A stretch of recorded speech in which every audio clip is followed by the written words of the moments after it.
Let's go. Hello. Is this on? Can you hear me in the back? Let's have a welcome. Howdy. Okay. That's pretty sad, but let's see if we can keep going. Okay, so welcome. I'm Jeffrey Snover, Distinguished Engineer and Lead Architect for Windows Server. And again, very proud to talk to you today about standards support and interoperability in Windows Server 2012.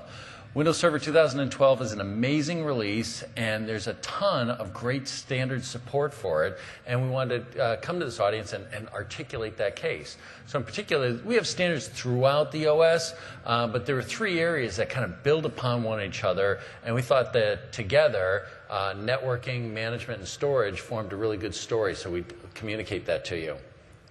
Okay. So first, a little context, right? In the past, and this motivates how we think about things and why we're doing some of the things that we're doing, right? So in the past, Windows Server really we saw ourselves as being an operating system for a particular box, right? And we did a great job at that, right? Today, of 100 servers sold, 75 of them will have Windows Server on them.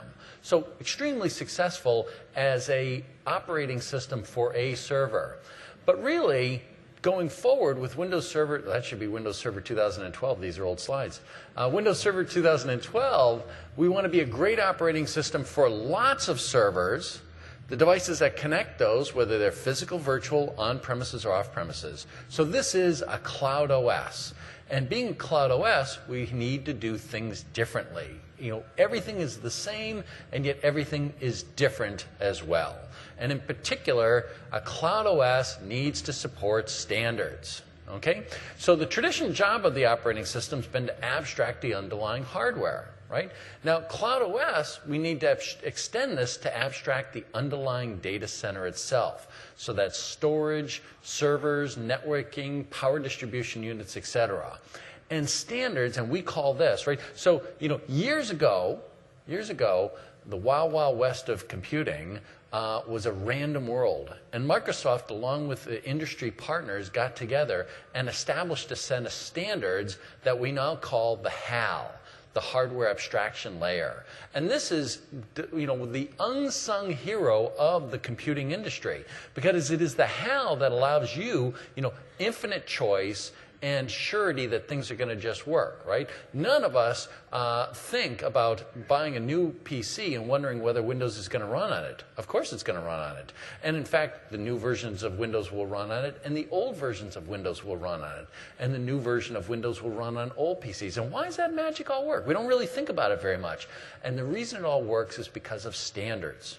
It works because of the HAL standards that we established for a machine a very long time ago. So now as we make this transition to a cloud OS, we have to do it again. But now instead of having the standards necessary within a box, we need to have the standards outside for the entire data center. And so that's what we're calling the data center abstraction layer, or the DAL. So here's a stack that we're going to walk through today. At the bottom here are some networking standards that we'll talk about.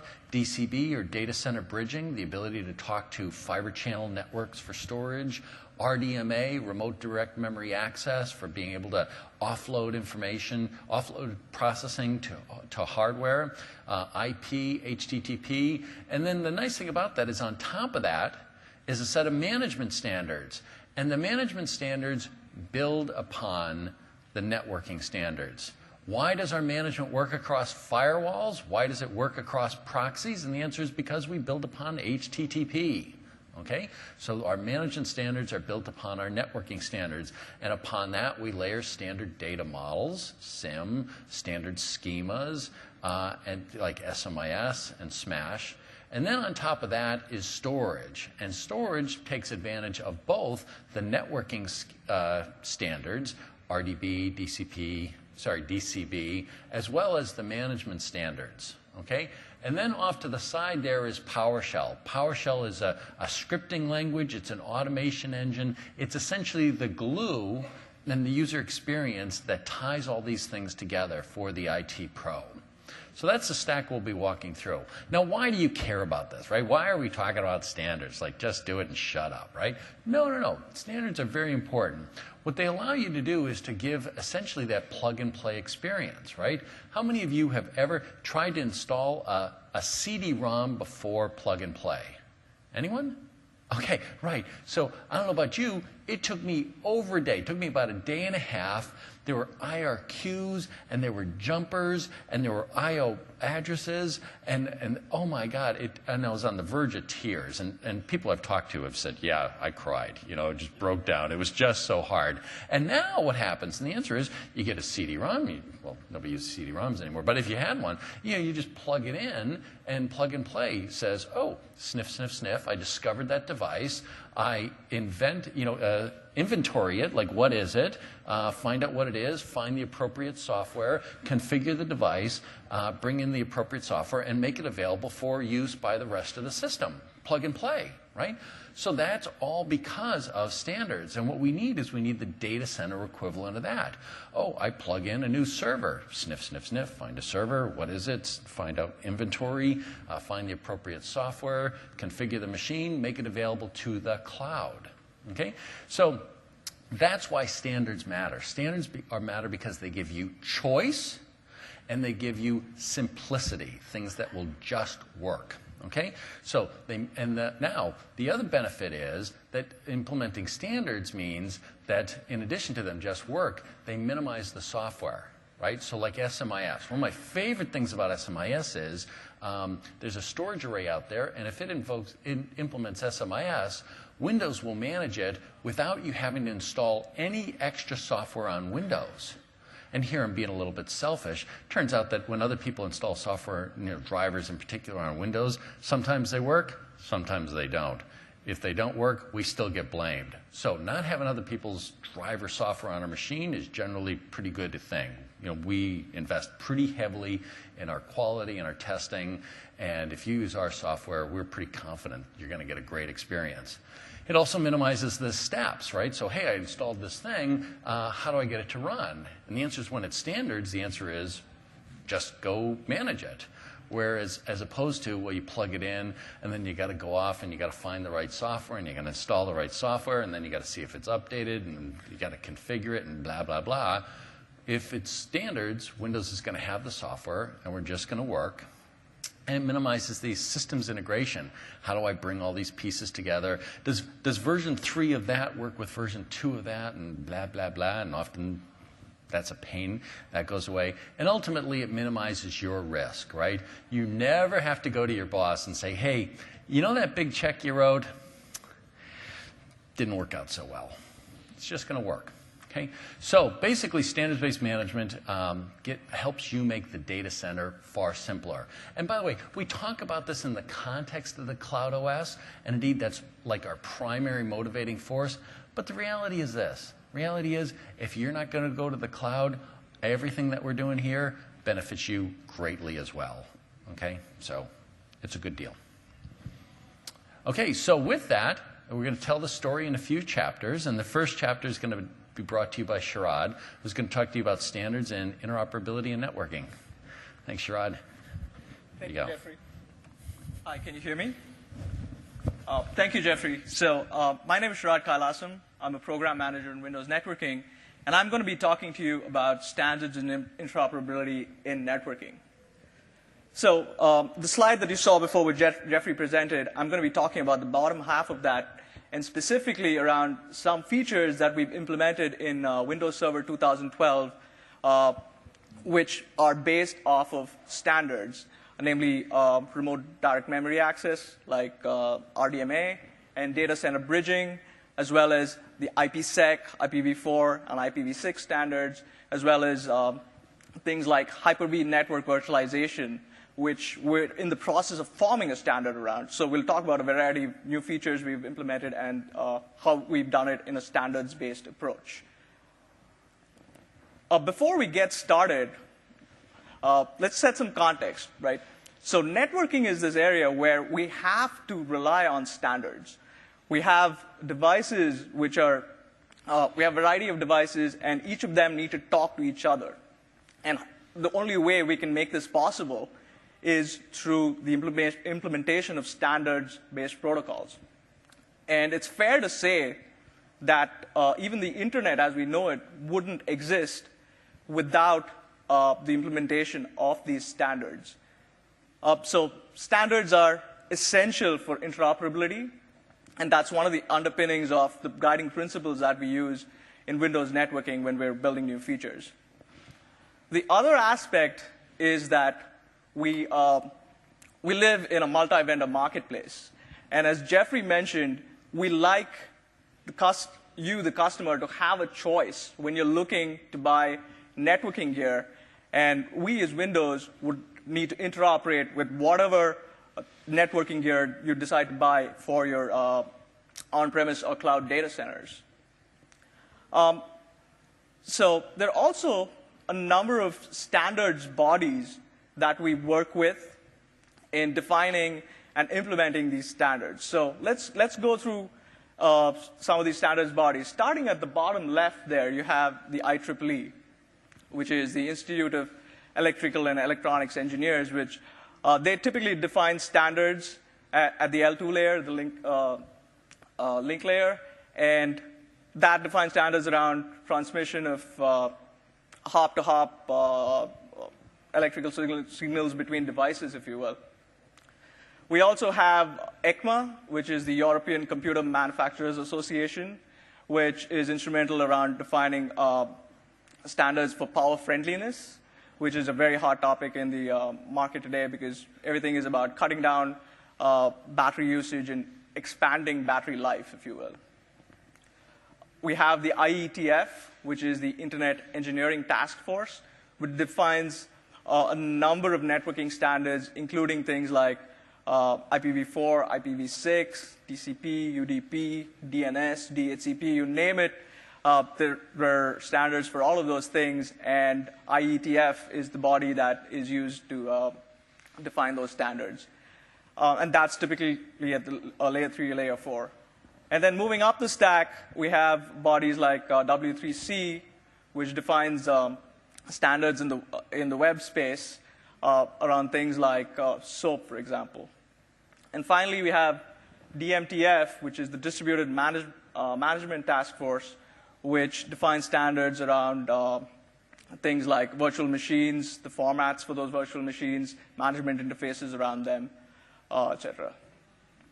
All right, so before we get into the actual features that we implemented in networking for Server 2012, I'd like to give you an idea of how we think about standards for networking. There are lots and lots of standards out there, but when we're looking to implement a standard in networking, there are some guiding principles that we use to onboard that standard into Windows. So the first one there is this notion of end-to-end. So we like to think of things end-to-end, meaning that an example would be IPsec, IP security, which is a standard, and it allows for authentication and encryption between two hosts. So all the way from one host to the other host, regardless of what's happening in the middle. So it's not a hop-to-hop kind of a model. It's more of an end-to-end model. We also consider things like deperimeterization. So let me give you a little background on deperimeterization. So in the past, in the good old days, if you will, typically enterprises had networks which had a hard edge, right? They had firewall, everything inside the firewall was trusted, and everything outside was not.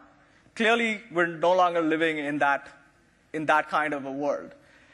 We have data which lives in on-premise data centers, in the cloud. We have remote users accessing this data on-premise as well as in the cloud. And so the things have become very different, and this notion of the hard edge has gone away. So how do we then implement functionality and features that keeps this deperimeterization theme in mind? And that's something we consider as well. The next thing is policy-based connectivity. So we look to be able to manage your network on an ongoing basis through a policy-based mechanism.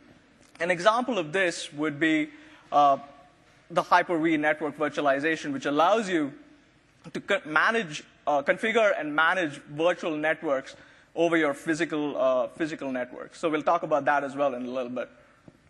And the next thing is vendor flexibility, the main idea being choice, and just reiterating what Jeffrey talked about before. It is a multi-vendor marketplace, and we like to afford you the choice in purchasing decisions when you're looking to buy networking gear.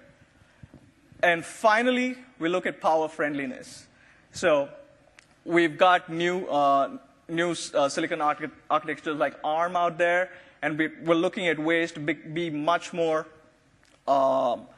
battery efficient from the networking stack when we look at standards. So you probably have heard of our AOAC, the always on, always connected functionality, which we put into Windows 8. It's not a standard yet, but something that we would be working on. We've also got things like hardware offloads, where we're implementing standards like IPsec task offload, which takes advantage of that. So in general, those are the various areas we look at when we're thinking of implementing a standard Windows.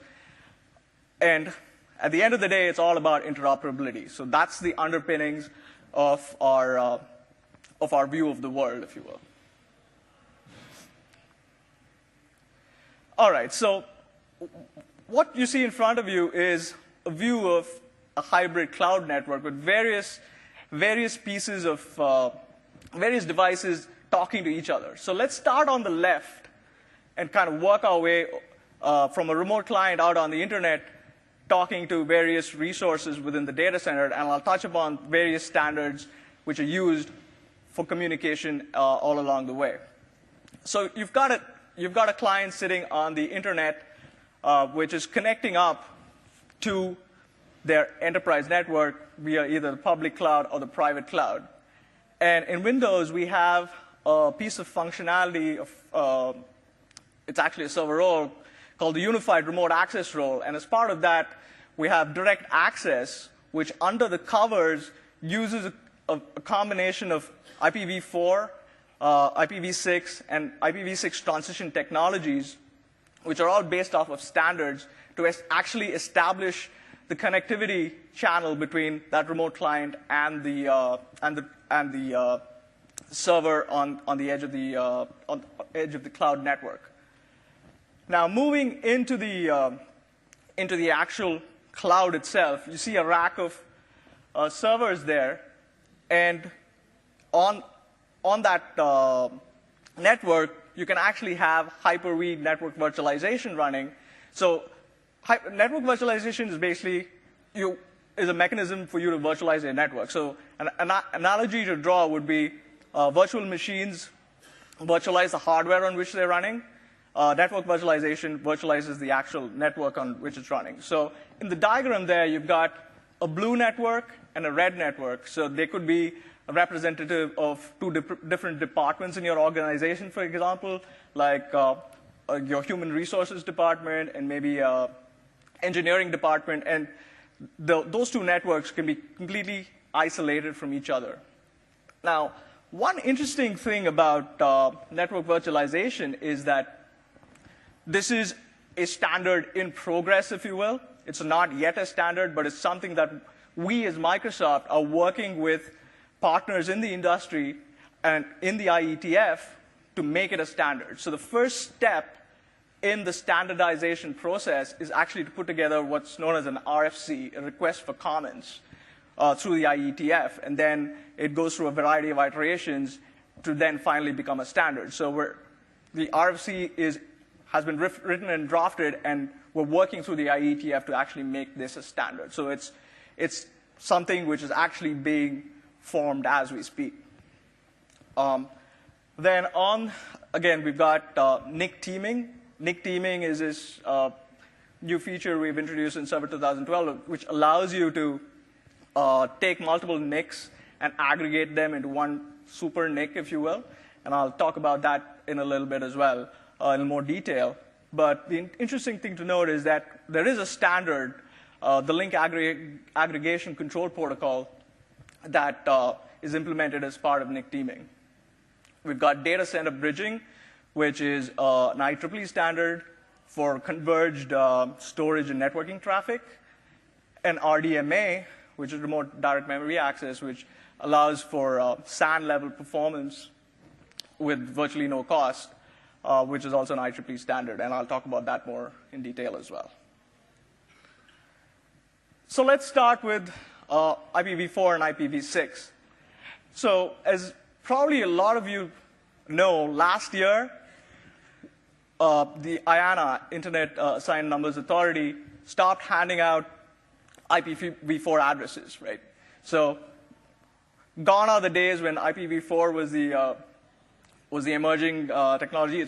We've run out of IPv4 addresses, and it's time to move to IPv6. And Windows fully supports IPv6. In fact, support for IPv6 was introduced in XPSP3 and turned on by default in Vista. And since then, it's been on by default. So Windows 7 and Windows 8 fully support IPv6. We actually have an engineering process within Windows that ensures that any feature that we do has to be IPv6 compliant. So any new feature we build into Windows in networking has to be v6 compliant. And that's one of the things we call the common engineering criteria.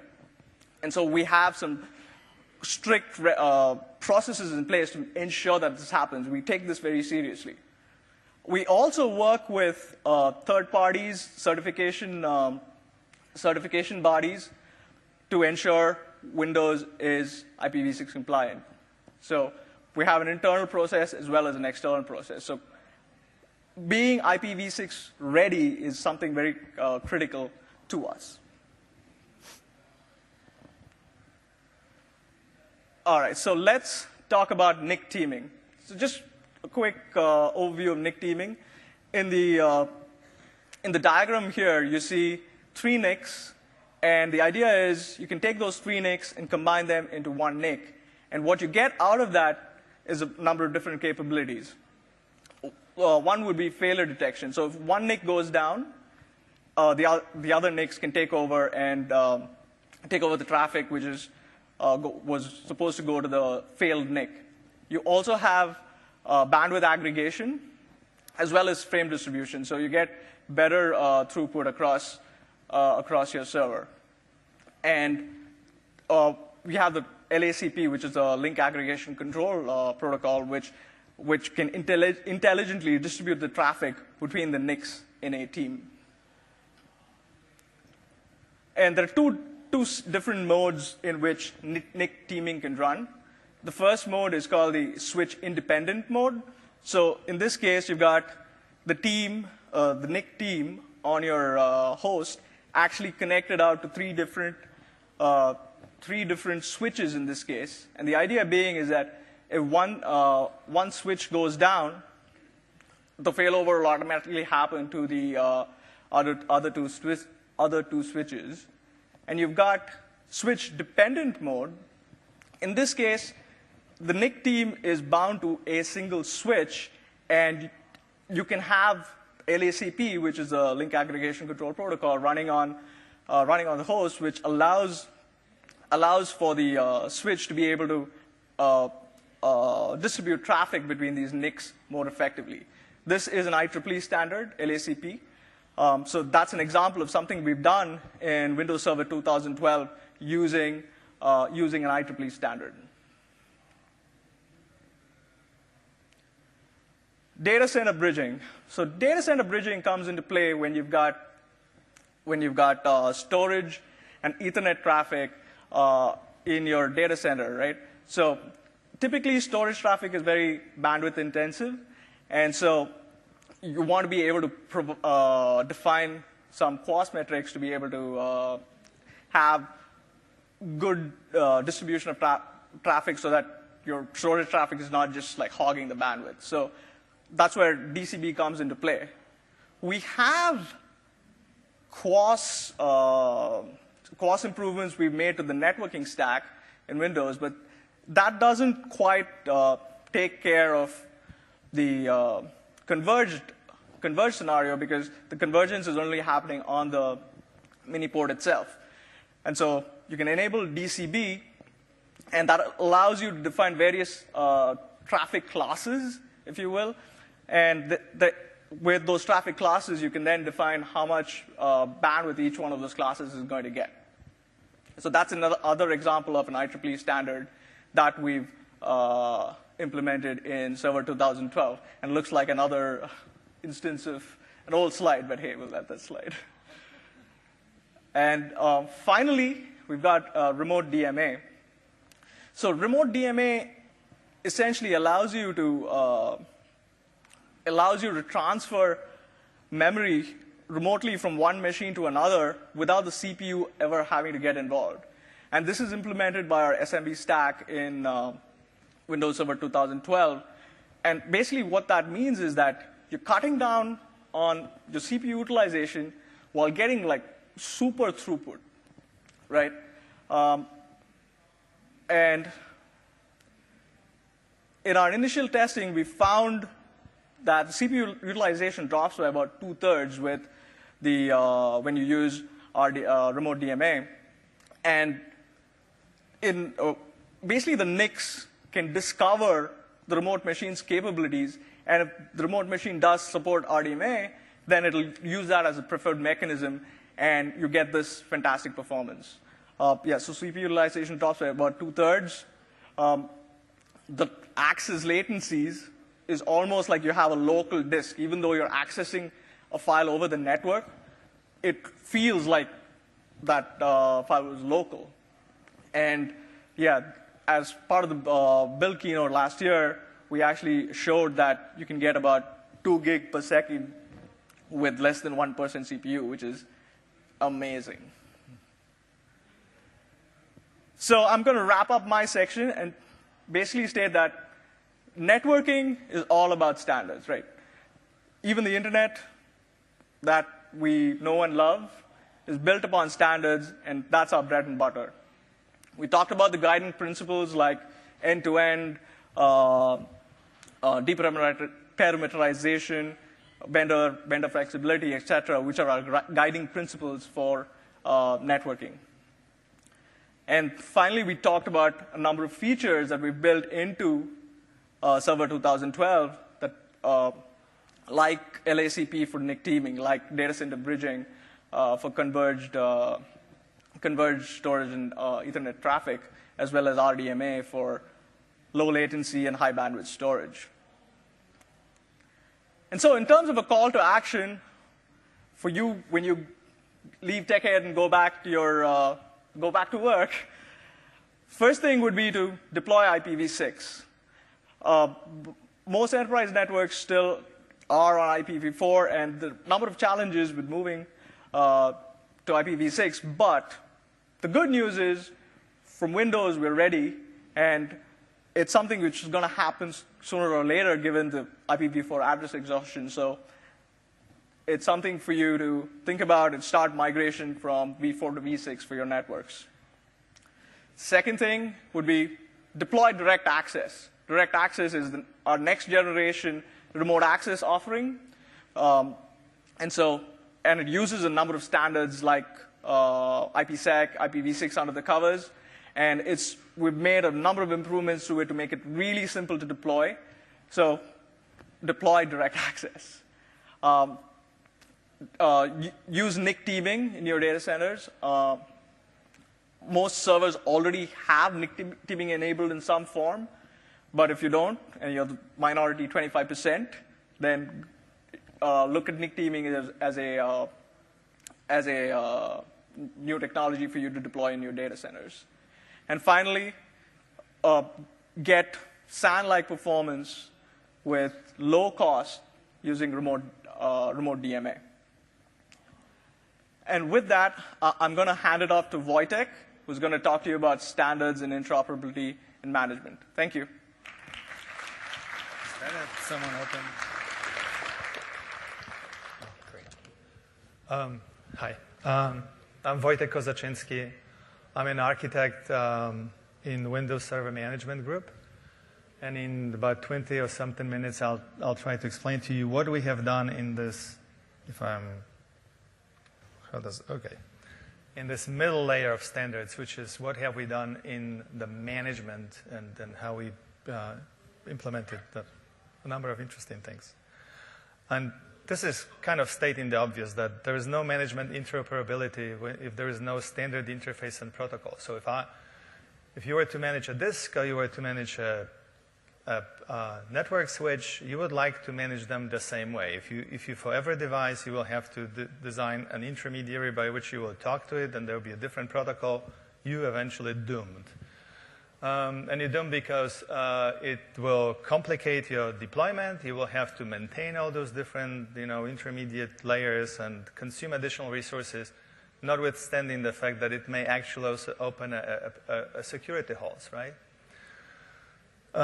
So the first question is, if we need a standard interfaces to manage stuff and we need a standard protocol, what standard to choose?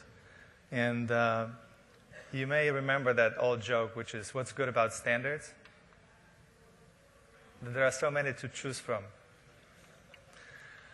We didn't have that problem because about, what was it, a decade ago, Jeffrey, right? Decade something ago, we were one of the founding members of the DMTF, which is Distributed Management Task Force. And at the end of the day, you need a standard.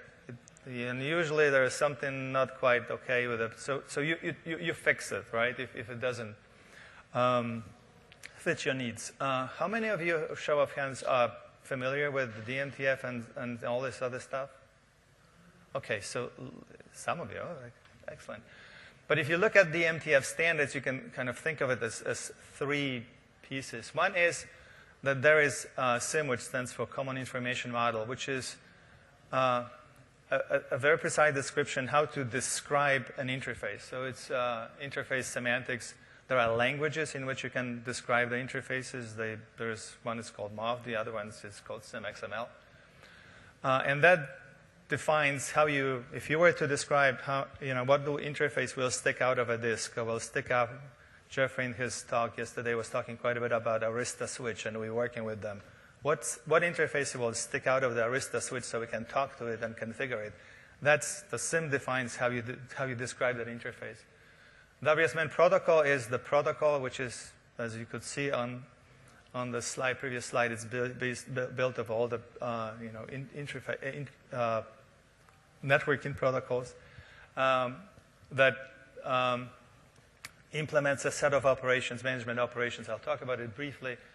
And then the last one is that the same organization said, hey, if you're going to describe, let me start over. There's no reason to describe disk in 15 ways, so describe a process in 55 ways. There is this very extensible, extended, large hierarchy of predefined standard objects, management objects, and it's called CIM schema. And as of my last check, it was about 1,500 different classes. That's a single hierarchy that describe everything. You want to find something, how to describe disk, you find. If you want to find how to describe a piece of software, you find it. Network, find it. A virtual machine, you'll find it, right? So if somebody is defining an interface for something new, it's usually a derivation of one of those classes that already exist. So that's the DMTF stack. And then we also started investing in something that has not been a standard about 2 years ago, but now actually has been submitted to standards group, which is OData.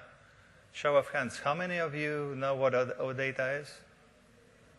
Not too many. Okay.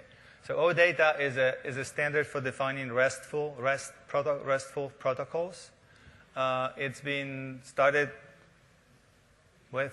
inside Microsoft with quite a bit of support from industry, IBM, and other players, and has been submitted to standardization as of a month ago or something.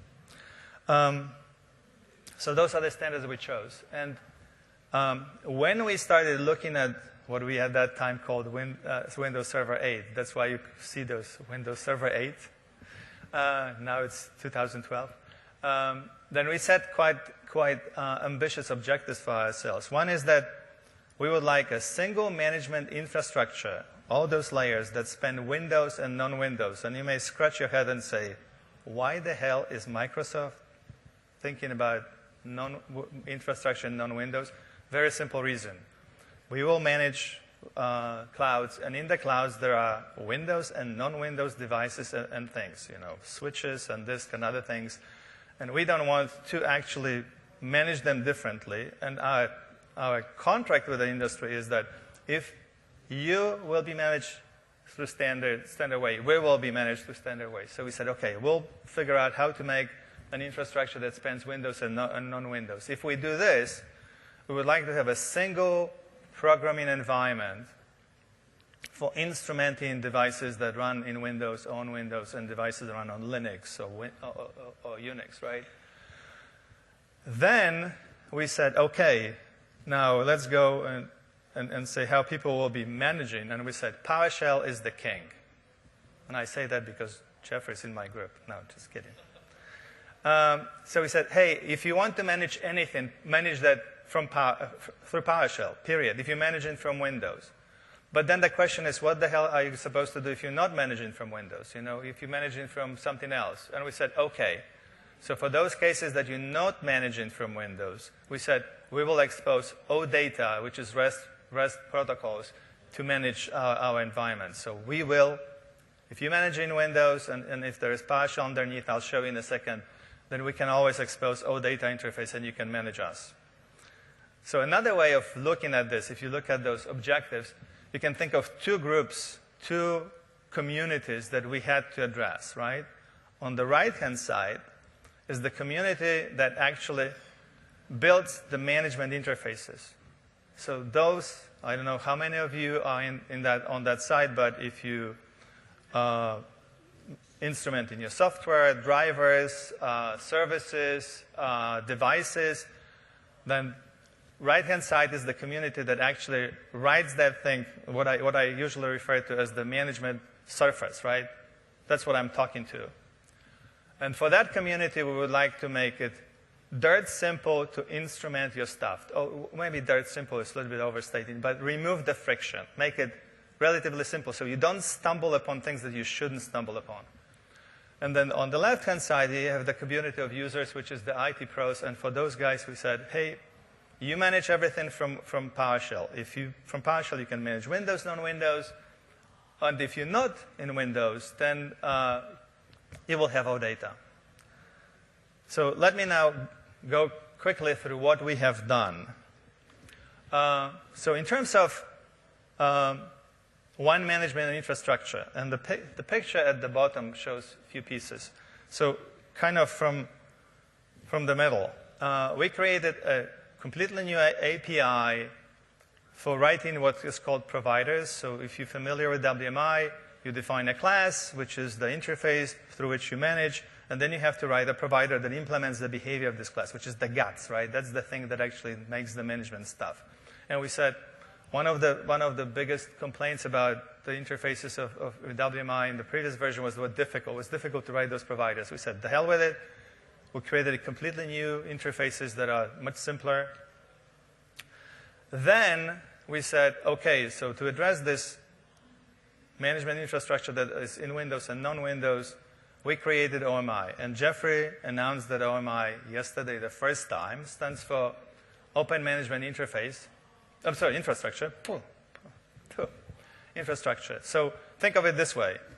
In Windows, we have WMI, Windows Management Infrastructure. That's this, fundamentally, is this server that runs all those providers and connects to the guts of Windows and then talks WSMan to you.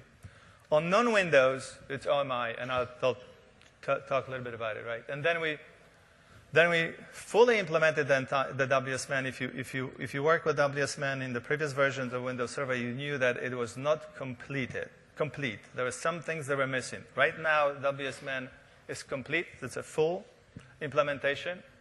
And actually, OMI supports WSMan on non-Windows. And then we built from scratch a new client stack. And I'll talk about this client stack, but it has nicely layered, it has an unmanaged layer, it has a managed layer, and then a PowerShell on top. It's a single stack, and if you look at it, if you're ever interested, if you have nothing better to do at night, I can point you at .h, and you'll see that the interfaces on the client and the interfaces of the providers on the right-hand side derive from exactly the same header files. They are very consistent. So what's OMI? OMI is like WMI, but written from scratch. It's portable. It's written by probably one of the best, if not the best guys in that space, Mike Brazier. It's it's elegantly written in C, so it's very portable. It's very small, infinitely scalable. It's high performance, and I'm sort of building expectations. I'll tell you what I mean by this. Includes WSMan stack protocol. So in other words, if you deploy it on, let's say, Linux box, you can talk to it over WSMan. It actually, we can interact with it through PowerShell, and I'll show you a little small demo out of the box. So PowerShell talks to it out of the box and uses exactly the same new API as WMI. So you can write. So fundamentally, you can design and write a provider right now and either implement it into OMI or WMI, and the interface will be the same. So I keep on saying portable, small footprint, and scalable, and all this other stuff. And you say, okay, so what does that really mean? So if you looked into what is available right now in non-Windows as another what we call WebM server. WMI is an instance of a WebM server, sometimes also called SIMOM, which means Sim Object Manager. So the real competition, which is in the open source domain, is OpenPegasus, and this table kind of shows head-to-head comparison between what OpenPegasus can do. You can take it right now, and what OMI does.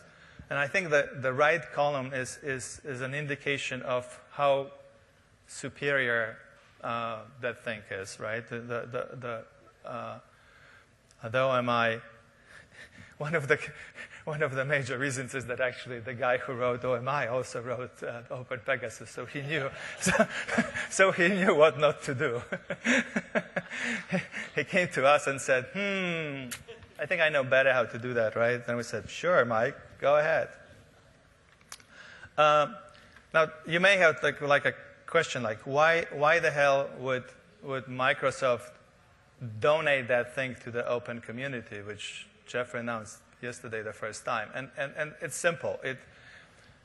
We don't want to go through the pain of managing things different way. We want to, it's a viral approach. We'll just give you that thing. We'll give you the OMI, build on it. We'll give you the tools, build on it. Because at the end of the day, it's about what we can bring to the cloud to manage. It's not about being different. I mean, we stopped being different. I mean, it just only got us into trouble.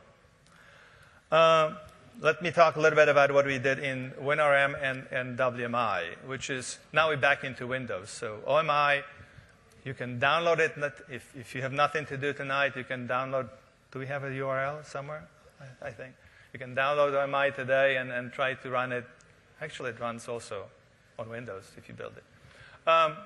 Back to Windows.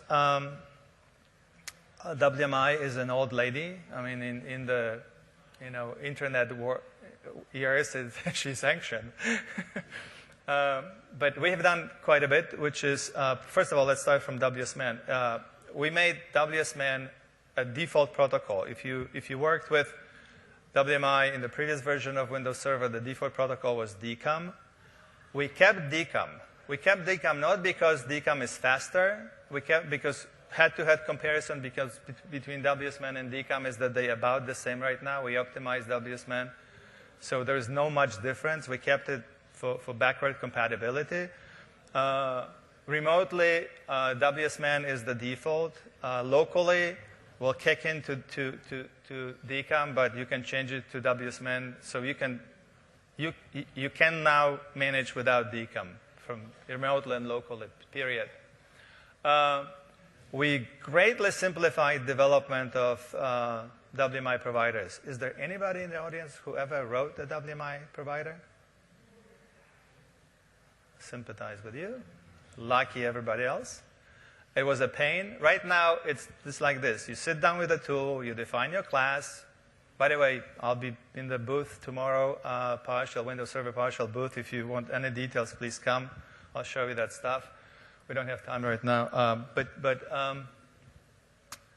you just write your class, generate the code, compile the code, deploy the provider, and it works. It doesn't do anything because you didn't put the logic into it, but it will work. It will tell you that it does nothing, right?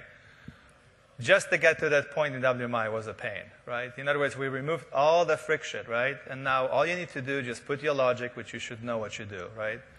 And if you can kind of look at the picture, you now write the providers, and you plug them into WMI, and WMI believes that this is like any other provider, which we also call the old ones classic providers. Life is good. PowerShell client. So in the client area, we nicely layered the client, which we have the native API. If you want to write in C, your client in C, you can do that. If you would rather write your client in .NET, you can write your client in .NET. It's actually nicely layered upon the native. So you see the same set of abstractions, exactly the same. And then on top of that, there's PowerShell, which is actually written on top of the .NET layer. In the PowerShell, we have kind of two different ways to talk to SIMs and WMI, OMI. One is a set of what we call the SIM commandlets. The SIM commandlets is a set of commands. If you're familiar with SIM, you know that there is a set of generic operations: get instance, delete instance, modify instance, get class, walk association, that sort of stuff. Those commandlets map one-to-one to those things. So if you're familiar with the MTF, you look at this, say, oh, of course, I can get all instances of, I don't know, process or SMB share, whatever, right? The other one, this is the SIM-based commandlets, is a different species altogether. It's a commandlet generated by PowerShell on the fly. And it's generated from an XML file. So you can write this XML file, and you can deposit that on the server. And the PowerShell connects itself to the server, gets that file, and on the fly generates a proxy by which it can talk now to WMI. So in other words, you can kind of sort of deploy a module without really deploying the module, because PowerShell gets that stuff from the server. If you're ever interested what actually this script looks like, go to PowerShell on Windows Server 2012 when you're in Windows 8. Get a command to a variable like get SMB share. Just get it to a variable and look at the property which is called what is it called, Jeffrey? No documentation. I forgot. Definition. Oh. Look at the property definition, and you will see that script inside. So in other words, we can, if you want to, as an IT pro, if you don't like our commandlets that talk to WMI, you can build your own. You can write that XML file that defines how to map and call it, and you can build your own commandlets. Okay. Let's now do quickly OData. OData is a, as I said, RESTful protocol, but it has an interesting property. The OData is built upon an explicit data model. So if you're defining an OData endpoint, you're defining, they're called entities, but they are really like classes. So you define classes in that OData endpoint, right? And you define their properties, and you define associations between them. And then OData protocol gives you a way of navigating through this object model, right?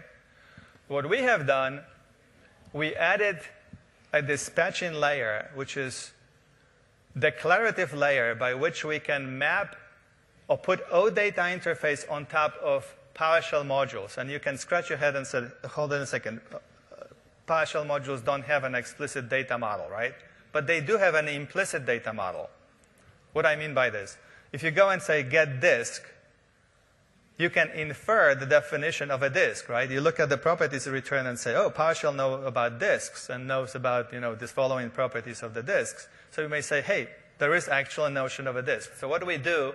We have that tool that gravels through modules, infers the data model and says, okay, this set of commands in this module actually implies that model.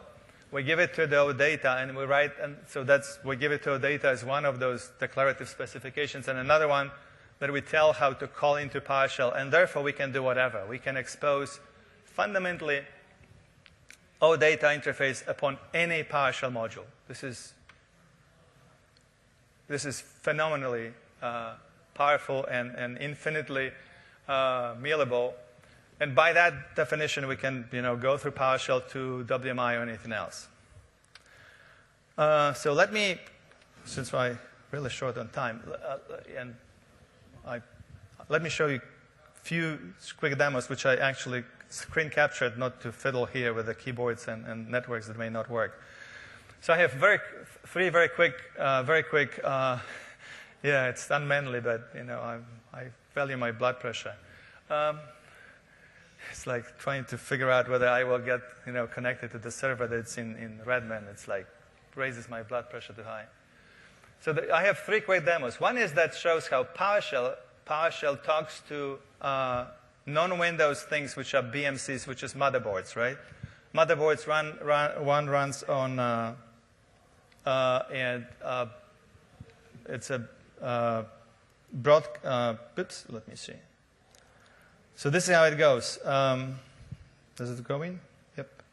So we have two motherboards. One is a Broadcom motherboard, and the other one it's an Intel motherboard. And the first thing that we need to do, we need to open two sessions to them. And that's basic PowerShell talking over WSMan opening two sessions. We have one to Broadcom motherboard, the other to Intel motherboard.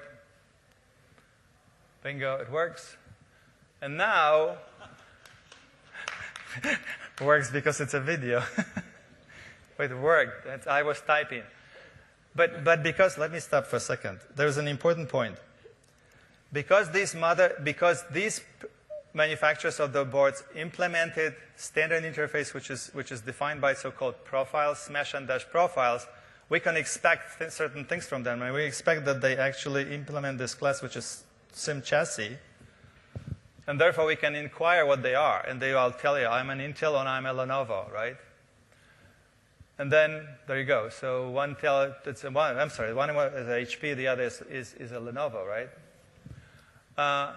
And then, because they implement the smash and dash profiles, we created a module, PowerShell module, that abstracts the details of those profiles and creates a number of very basic command lists that you can then talk to those devices, like the BMCs. And actually, it's available. You can download that. And if you look at the module in a second, I'll show you. There are all kinds of command lists by which you can figure out what is the power state of your device, what is your hardware inventory. So here, I think we'll see what the hardware inventory is on those two devices first. But there is a set of command lists through which you can now interact with the BMCs, which is motherboards, controllers on motherboards. So let's try this hardware inventory. And it will get hardware inventory from these two boards. And no surprise, one is slower than the other. Intel was slower. Oh, well, no, get hardware inventory. There you go. It got inventory from both HP and the Lenovo. There was my laptop and another box. And then I can actually inquire the power state of these two devices. So one is on, and the other one is deeply sleeping. and then we can change the state of those, and we can turn one of those on. So let me stop that, because the main point of that particular demo is that we can now, from PowerShell, talk to any device that implements standard management protocol, right? Standard management interface.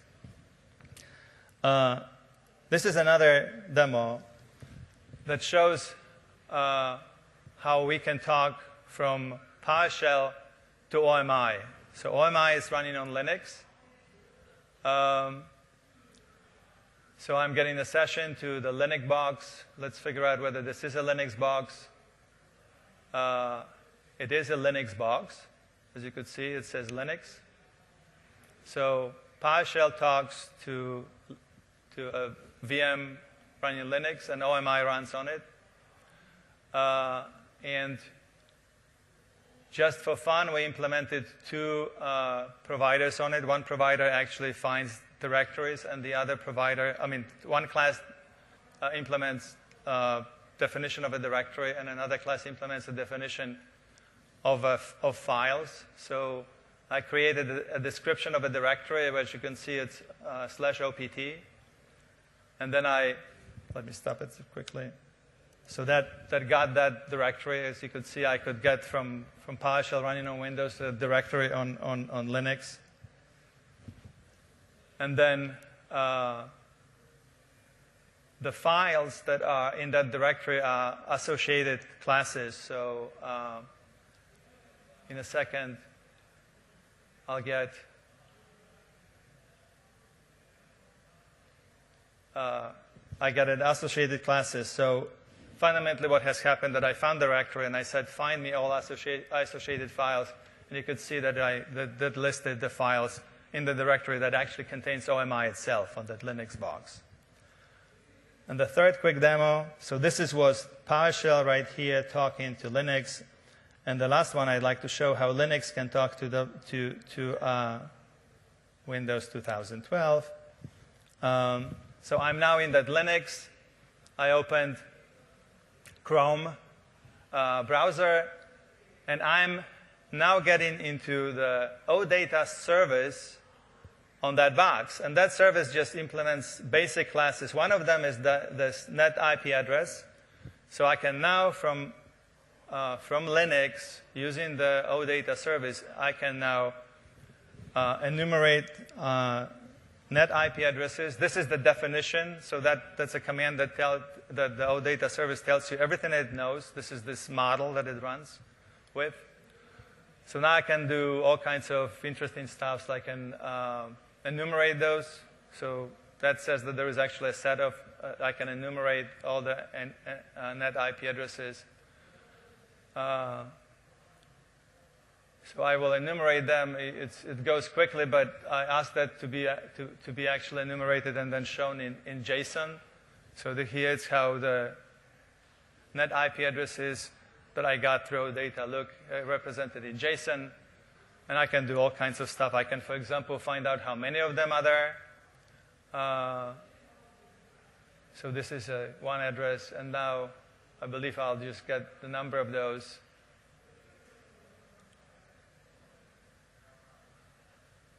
Yep. So I said how many of them are there. And then you can play all kinds of games. Obviously, through the browser, the set of games is limited because you can only go do gets. But if you write a Python client, then you can do whatever you want. The main point is now that we can talk from PowerShell to non-PowerShell, from PowerShell to OMI, and from anything to Windows through OData. The result is like this, of this. So that's 2 years of heavy work, heavy lifting. We said that multiple times that in the new server there's 2,400 different commandlets.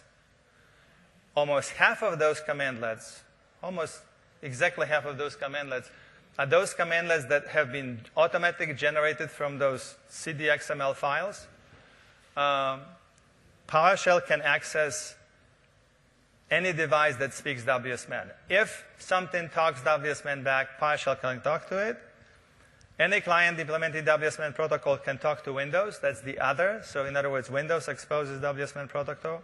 OData can be used to manage anything, and OMI can run everywhere. That's sort of the basic premise of what we wanted to accomplish. And I squeezed you, right? Call to action. Buy servers that implement the standards. Buy storage that implements standards. If you develop in anything and exposing standard management interfaces, or management interfaces expose standard management interfaces, if you believe that there are none, work with us, make them standard. Thank you. Let's try it.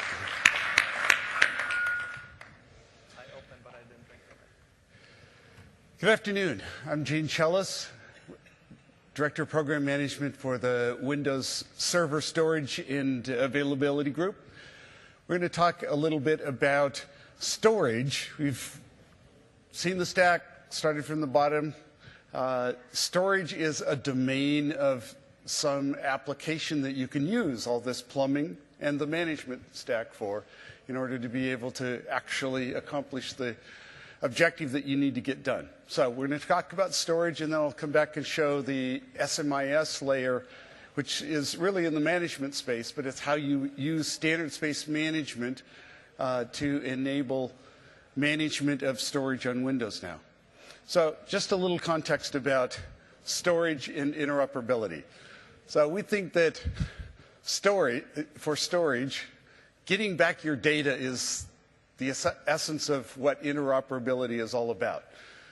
Customers seem to care about that as well. We have this long history of being involved with interoperability in storage. We recognize, and I think it's evolved over the years. So some of you have some other ideas of how we may have acted in the past. Some of our history is good. Some of it could be better.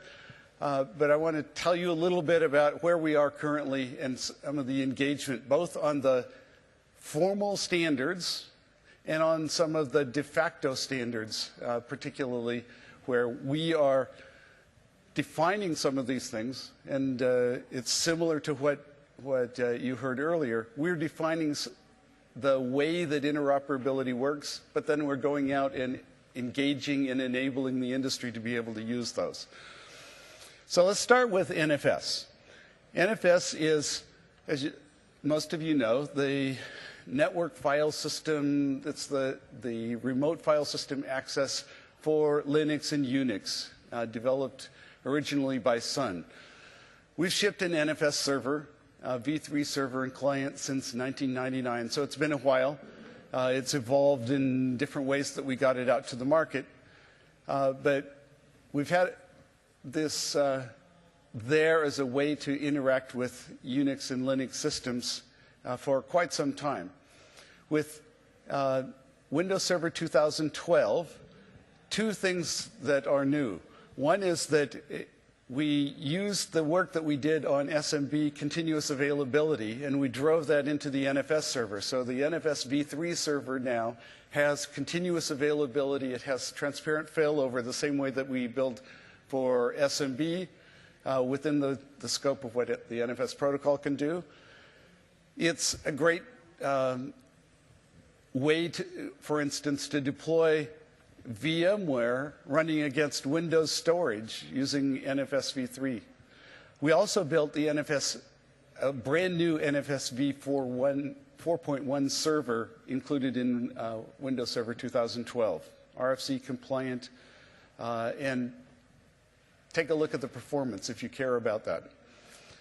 We have an NFS client for Windows, and the way we've done that is working with the University of Michigan, where they've developed that, and it's being released under an open source license as a client for the Windows operating system. So just a little point about the interoperability and the way that we test this. This is a small list of the different NFS implementations that we've tested our NFS server against. iSCSI, if you don't use NFS block services, file services, perhaps you use block services. And iSCSI is another standard implementation of how you get access to data across a network. And in this case, it's block access. We've shipped this for a number of years as well. The iSCSI initiator is in Windows client and server. The iSCSI target was in the past only in the Windows storage server SKU that was sold through OEMs. A year ago, we made that available as a free download to run on Windows Server 2008 R2, but in Windows Server 2012, it's in the box, it's part of the product. And again, we took the continuous availability concepts that if you heard the talk this morning, we defined continuous availability in a way that, as this example shows, if you have a failure, we're going to make the failover of the server to the other storage node, and the client will automatically reconnect and will bring all of this data across with us. So that's now in the box as well as available for download. All right, so SMB interoperability. So why are we talking about this in a standards presentation, you might ask? Well, I wanted to make the point that even though SMB is not defined in a standard, we in fact did a whole lot of innovation in SMB 3.0 for this release. But we still believe in the principles that Jeffrey talked about, the principle of interoperability, the principle of making sure that we can work in a heterogeneous environment and that customers can get to their data. So whether you use a Windows file server to store your data on, or whether your storage vendor of choice is some other vendor, we want to make that available. So more than a year ago, we started engaging the industry. We published formally open on the internet, we've published the specifications for the SMB3 protocol. We called it SMB 2.2 at the time, back last September.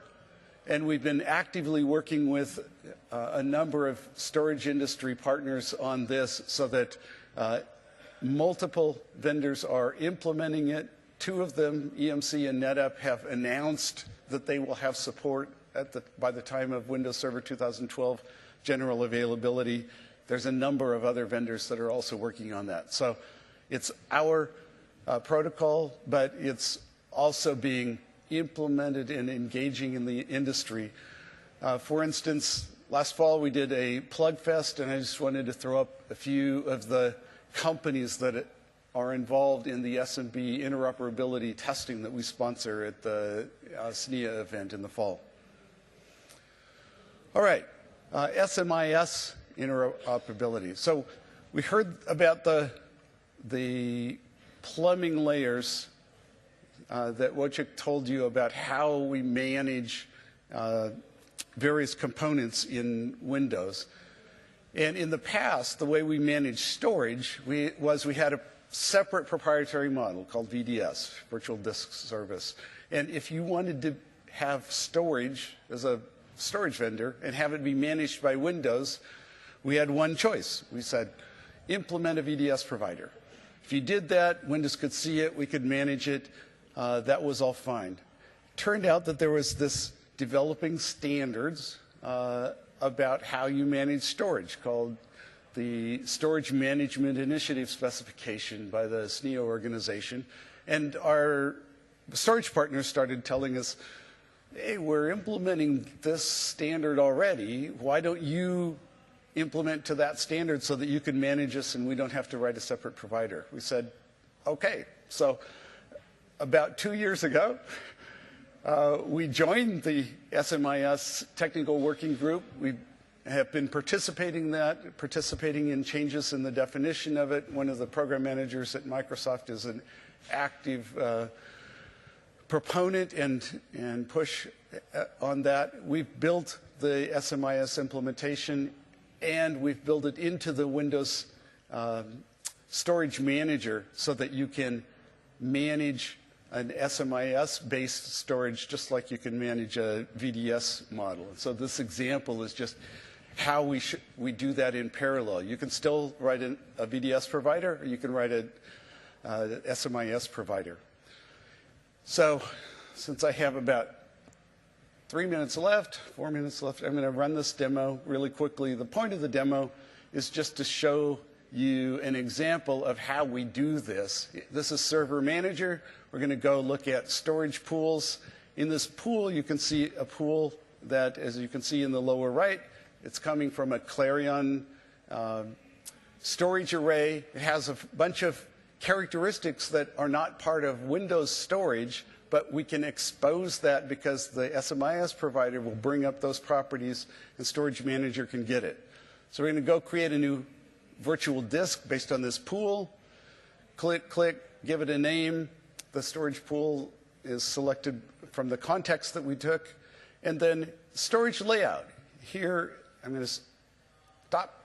Let me go back just slightly. The storage layout, you'll see it talks about the, didn't stop it again.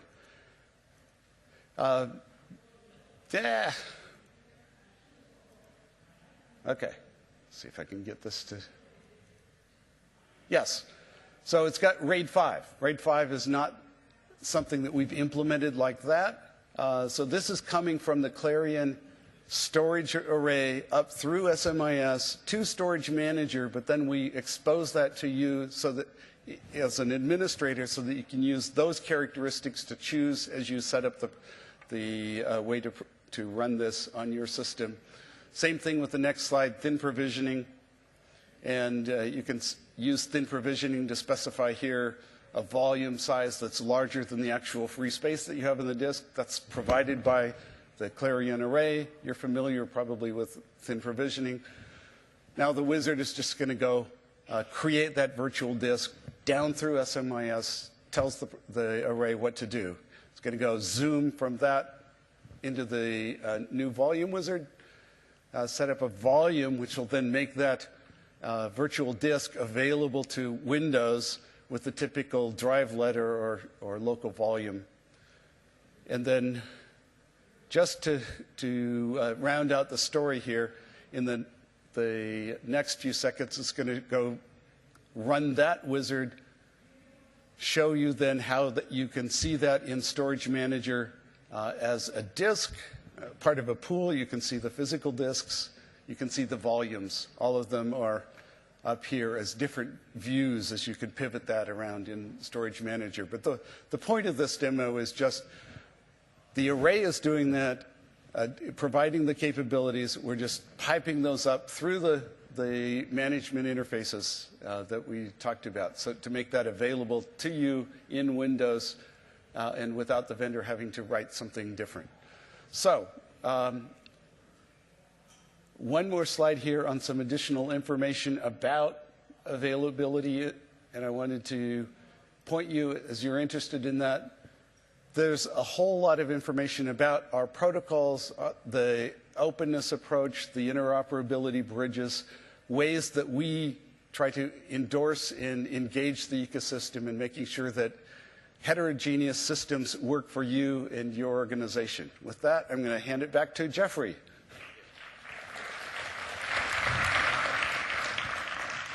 Thank you, Gene. I really love that demonstration because it highlights our approach to standards. Now, some people hear standards and they think least common denominator, make everything look the same. No, no, no, no, no. That's not our model. Our model is we want to be able to interoperate with everything, but then also be able to take the unique characteristics of things and allow those to shine through so that you get the benefits of these things, okay? So that's our approach. So the call to action is really quite simple. Look for standards when you buy stuff. It's that simple. We're going to go tell people you should do this. We're going to tell our partners you should do this. I can guarantee you that you, as part of your purchasing decision, when you ask whether or not it supports it, is far more powerful than us telling them that. So you should do that. In particular, ask for the management standards. This is an area that we're pushing hard on. And then you should provide feedback on the standards. Hey, we believe it's giving you everything that you need, but if that's not the case, let us know. We'll advocate for you to get those standards changed. And if you want to, participate in the standards itself. We have a lot of companies that participate in some of these standards and are just fantastic partners in moving the ball forward. So we've got a bunch of related content here. Take a look at that. And thank you very much for your time. Cheers.